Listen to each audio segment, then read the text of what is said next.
L'exploitation commerciale de la ligne a démarré le 1er janvier 2018.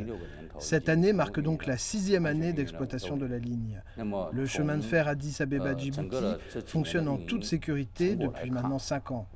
En se basant sur les résultats d'exploitation des dernières années, on peut dire que ce projet phare joue un rôle majeur à 3 égards. D'abord, cette ligne est vitale pour le transport, tout particulièrement ces dernières années. En 2020, l'épidémie faisait rage et dans ce contexte, le chemin de fer Addis Abeba-Djibouti a fait figure de véritable bouée de secours pour les transports. Pendant la période de prévention et de contrôle de l'épidémie, les frontières étaient toutes fermées. Le chemin de fer Addis Abeba-Djibouti était le seul à assurer le transport. Ces dernières années, il a joué un rôle crucial dans le transport de marchandises indispensables, comme les engrais chimiques, le blé, les matériaux de prévention épidémique ou encore le pétrole raffiné. Le deuxième point, c'est que cette ligne a modifié en profondeur l'industrie logistique en Éthiopie et à Djibouti, car le coût du transport ferroviaire représente seulement 60% de celui du transport routier. Afin de promouvoir le transport à l'exportation des produits éthiopiens, nous avons également adopté une remise de 50% sur ce type de transport. Le résultat, c'est qu'il représente déjà l'équivalent de 30% du transport routier. Du coup, avec la réduction des coûts en matière de transport, les coûts logistiques en Éthiopie ont été réduits, ce qui a également favorisé les gains d'exportation pour les entreprises éthiopiennes. Dans le même temps, nous développons constamment de nouveaux produits, comme le transport automobile ou le transport des produits de la chaîne du froid, ce qui permet de transporter des fruits et légumes frais d'Éthiopie vers le port de Djibouti et également de transporter des fruits de mer de Djibouti vers les marchés en Éthiopie. La ligne a donc permis de promouvoir efficacement le commerce sans entrave entre les pays. C'est le deuxième aspect. Le troisième et dernier aspect, c'est le développement économique de l'ensemble des deux pays. Dans notre modèle économique, Addis Abeba-Djibouti, la ligne de chemin de fer est le nœud central qui permet de mettre en place toute une ceinture économique.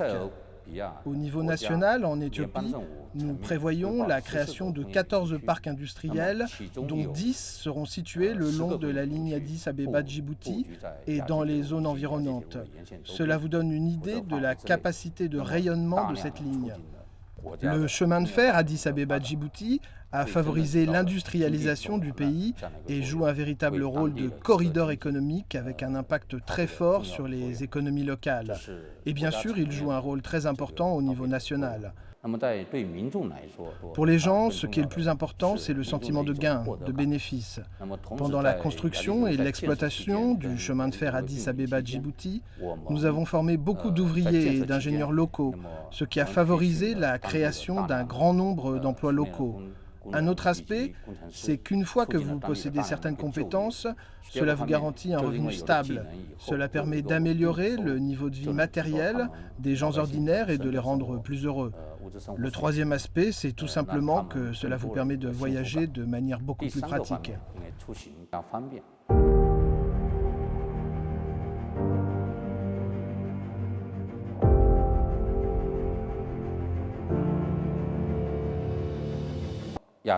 Avec la ligne Addis Abeba-Djibouti, la création de main-d'œuvre est l'une des priorités de notre travail.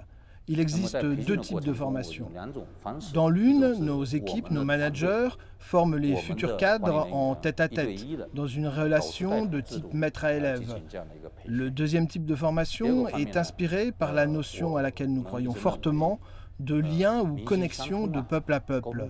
C'est un échange dans les 2 directions, et pas un échange dans un seul sens.